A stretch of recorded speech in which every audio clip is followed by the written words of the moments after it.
पारादीप रे हेबो 2 लाख कोटीर निवेश एने कलिंग बालीजात्रा को उद्घाटन करिबा अवसर रे मुख्यमंत्री मोहन चरण माझी करिसंती बड़ घोषणा। एथि सहित तालचेर को पारादीप सह जोड़िबा को 16,000 कोटी व्यय हेबो बोली घोषणा होइछ। एही अवसर रे मुख्यमंत्री सभा मंच रे पूर्व सरकार को मध्य टार्गेट करथिले। 69टी स्टील प्लांट एमओयू करथिले, केतोटी कार्यकारी करिछ बोली प्रश्न करथिले। पूर्व सरकार समय रे पोस्को फेरी जाइतिला, आमे फेराई आनिछु।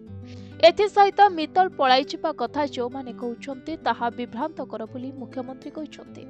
सेपटे जेएसडब्ल्यू समूह राज्य रे 40,000 कोटी टंका विनियोग रे एक समन्वित वैद्युतिक यान एवं ईवी बैटरी उत्पादन प्रकल्प प्रतिष्ठा पाई चलित वर्ष फेब्रुआरी 10 रे ओडिशा सरकार सह एक बुझामणा पत्र स्वाक्षर होइछे।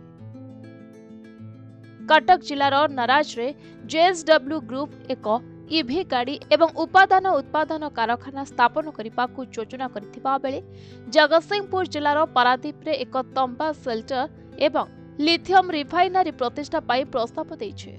एही प्रोजेक्ट रे 50 GWH EV battery plant, EV lithium refinery, तंबा स्मेल्टर एवं आनुषंगिक उत्पादन यूनिट स्थापन हेबाकु अछि।